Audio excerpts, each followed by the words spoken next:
Welcome back to the YouTube channel.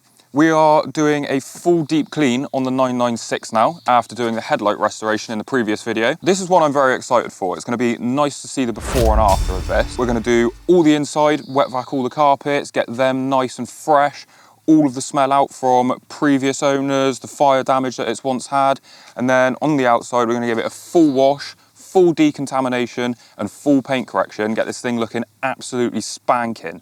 Going to do a quick walk around of the car, go over a couple of things before we get started on this. First of all, these wheels are absolutely diabolical. They're filthy. There's a lot of staining on them, a lot of brake dust build up, but underneath they look pretty decent. So I think we're going to go in with some heavy cleaners, some brake dust removers, maybe a little bit of snow foam, really try and pull as much dirt out as possible, and then hopefully they come back to looking absolutely fresh. I imagine underneath the paintwork's going to have a few swirl marks in it, a couple of age-related marks. There is a lot of contaminants in this paint. I can imagine there's also a lot of iron build-up in it. So we're going to get some iron remover on there, tar and glue on there, give it a quick clay bar, make sure this paint is perfectly ready for paint correction. We're going to get in all the little nooks and crannies right in underneath the spoiler here. We've got some moss build up, get in there with a nice detail brush and make sure all that's gleaming again. Down at the bottom of the car, we've got our exhaust tips. They are looking worse for wear, to say the least. Now we're going to get some metal polish on there, shine them right up, make them look absolutely brand new. In terms of the roof, we're going to be doing that in a separate video to come.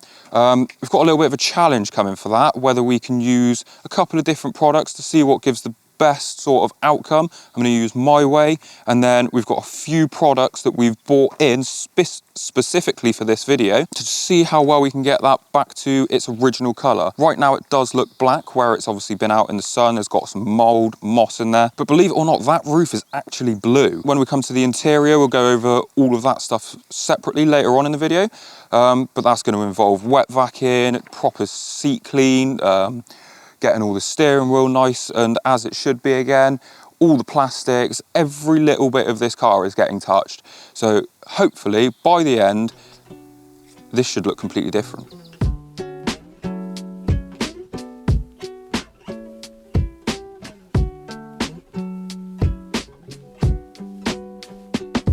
So we're going to start on the wheels.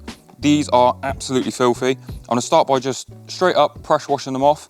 Try and remove any dirt and stuff that's on there. After that, we're going to hit it with some Red 7, which is our essentially iron fallout remover and brake dust remover. That's going to lift all of that embedded brake dust out, give them a nice scrub with some snow foam over the top, and hopefully these are going to come out absolutely perfect. Just agitating up the barrels, they're usually the worst for collecting your brake dust and things like that. This is predominantly what we need the acid for, just because otherwise it's very, very tricky one to get looking good. Just using the little detail brush to get right in all the little nooks and crannies where maybe a bigger brush just probably misses. Make sure you get that center cap, make that look absolutely lovely. Throw that one on the floor whilst I'm at it. Last but not least, give the tyres a good scrub. This step is usually missed out by a lot of people. Personally, I think it's very important because it cleans off any old dirt that's on there, and especially any old tyre shine that's been put on there. Helps the new layer of tyre shine that you put on later on just stick a little bit better. The tyre overall looks cleaner and it sort of gives a much more brand new look to it. Great success! You've got to be so careful when using the acid, because it's got a tendency to go right up your nose and then it stings and you can't really breathe properly. And then you kind of just die. I'm pulling the car forward. It's suddenly gotten very sunny and hot outside. Putting chemicals and stuff on a car paint is, well, it's the first thing everyone learns. It's not good for it, so I don't really want to be doing that. I want the panels nice and cold for when I wash it, so. Oh, listen to her purr, son. So next we're going to be moving on to the wash section of the 996. We're going to start with a pre-wash stage, some snow foam, and then a contact wash. Try and remove all of the main heavy, gritty, dirty areas first before we go and then touch it with a wash mitt. After that, we're going to then move on to decontaminating, some Red 7, some tar and glue, a little bit of clay bar in. I am on the toilet. I'm not taking a So we're going to start by rinsing the car off, try and remove as much of the dirt as possible. This is purely so you don't cause any more damage than already might be on the paintwork. You don't want to make your life harder than it needs to be. Snow foam it, let that dwell, go around all the little nooks and crannies. That's important because there's various bits that you won't get with a wash mitt. You'll be surprised how much stuff actually comes out of there. So we're going to rinse all this snow foam off that's been left to dwell for a minute whilst I've gone round and done all my intricate little bits with a brush. Purely because once you obviously go around all the edges, some of the dirt falls out. You don't really want to be scrubbing that into the paint. So we're going to rinse this off, re-snow foam it, go over with our wash mitt, and then see how we're looking from there. So after our contact wash on this, we're moving on to the decontamination stage. We've got essentially the same thing we used on the wheels, which is an iron out remover or brake dust remover. We're going to cover the whole car in this, probably try and avoid the windows a little bit, maybe because it's just going to smear up slightly. The reaction that this gives off, it turns out all the brake dust, all your iron particles purple, and you'll see it start bleeding down the side of the car. Once it's sort of covered the whole car in it, leave it for a couple of minutes, we'll run around, rinse it off, and it'll pull 99% of the iron particles out. After that, we're going to run in with some tar and glue remover, spray it, wipe the panel. It will start picking up all those little black dots that you get off motorways from tar flick up off cars in front or off your tyres on various occasions when they start wearing. And after that, it's clay bar just to sort of make that paint nice and smooth before we run a polisher over it. So you can see all the chemical reactions start to happen. All of this is essentially just pulling all the little iron particles out of the paint that get embedded over time. The more you wash a car, the less likely you are to have this sort of build up. So if you sort of do it once a week, stay on top of it, keep it nice, keep it maintained. This isn't something that usually gets too bad. Obviously over time, over a few years, it will happen. But the more you can sort of stay on top of it, the less of this you're gonna have. It tends to keep the paint a little bit fresher, a bit smoother. The longer you leave this stuff on the paint, the more it's gonna eat into the lacquer. I'm gonna pressure wash this car off now. It's all nice and bleeding.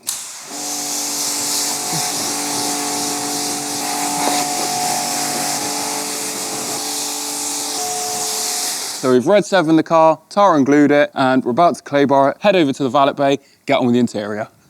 On a car like this, it's all right because, well, the difference it makes is quite a lot, but on a car that's not as bad, when there's not loads of shit hidden in the paint, it's quite hard to see that you've done anything. That's the problem. You end up spending all that time, and bearing in mind I've done that really quickly, when you sit and do like full decontamination, sit there with a clay bar and run around every little crevice, all the little corners, everything, it can be like decontamination can be like a 4-hour process on its own to get it absolutely perfect. To do all that for essentially sometimes not a great visual difference, it can be a little bit of a, I've done all that and you can't really tell. But the difference in feel of the paint when it's completely clean paint is night and day. And it's really nice when you then go and run like a microfiber over it or your polisher over it. And it's not like gripping and grabbing. It just glides over everything. It's so much nicer. Reversing. We're heading over to the valet bay to make a start on the interior. And having now just got in it, I think it might take slightly longer than I wish to. Oh. Crikey. There's a couple of stains in the carpets, and if you've ever cleaned carpets before, you'll know that getting stains and dirt and other fecal matter out of carpets is never fun, or can be quite a challenge. I mean, I'm sure it will come up. However, it may just be a slightly longer process than what we were first expecting. However, we will get around to that when we get a better look, when we're inside, nice lights, and ready to have a go. We're about to get attacked by a tugboat. Hello. So, we're in the valet bay, got all the outside washed, decontaminated, ready for the paint correction later on. We are now going to try and tackle the interior. As I said on the way over, it's a little worse than I was hoping for. However, we're going to get it absolutely spanking, just like the outside. I think we're going to start with the plastics, get them all cleaned, wiped down, lovely and nice before we tackle any of the carpet stuff. Just so any dust, crap off the plastic top part of the section, as you would on the outside of the car, drops down. It's not dropping down onto a clean surface that we've already cleaned.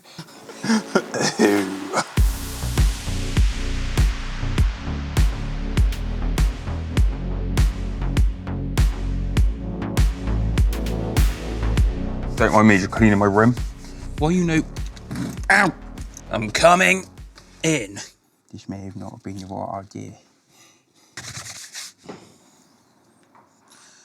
For fuck's sake. Oh, Shirley. Right, you stolen my Hoover. I didn't steal your Hoover. I've never helped Hamilton put anything in a car. No, I'll tell you how it goes. If Hamilton ever tries to lift anything heavy, I stand there and laugh at him. Thank you.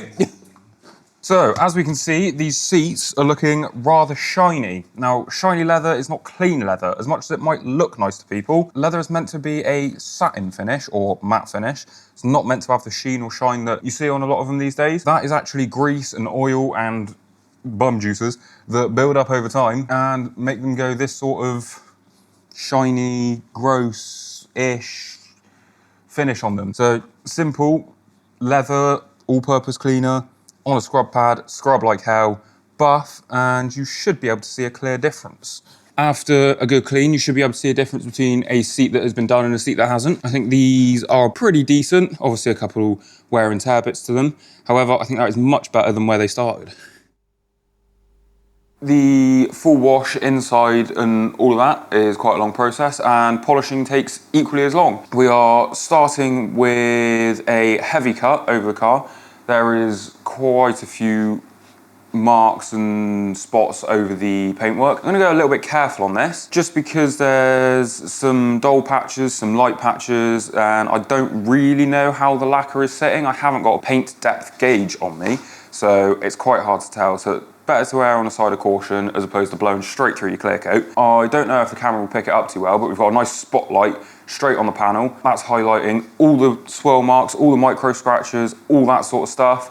Any little imperfections in the paint. Just allows you to work a little bit more efficiently, focus on the bits that need more attention, and sort of see where you can go a bit heavier and where you can go a bit lighter. So we've done one pass over this section. You can see there's still a couple of little swirl marks in there, a couple of micro scratches. I'm going to do another quick pass over it with the heavy cut, one horizontal, one vertical, just to try and remove a few more of those. You can see a nice colour difference between this section and that section as well, which is good, which means we're pulling out a lot of the oxidisation in the paint. A few moments later. Last time you've seen, it would have been nice and light in here. I'd have just started the other wing. We're now halfway,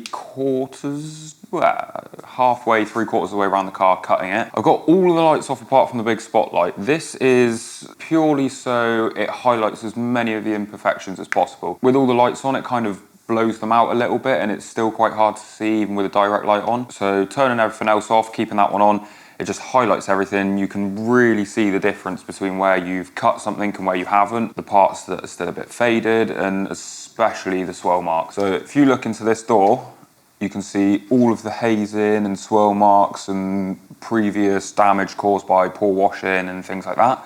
And then if you bring the light over onto this panel, you should be able to see it's nice and clear. There's still a couple of little marks here and there, but for this, it's not too bad after a first cut. I think once you go around with the fine polish and wax, it'll look pretty much spot on out in the daylight. Gonna finish this up, get on with the polishing stage, and hopefully have this done in a couple of hours.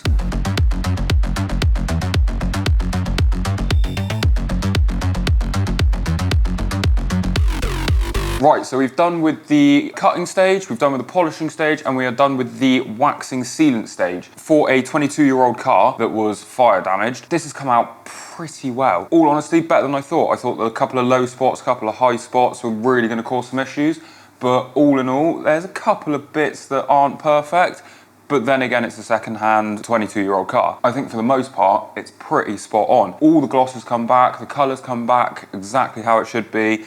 There's very few, very minimal swirl marks, blemishes, things like that.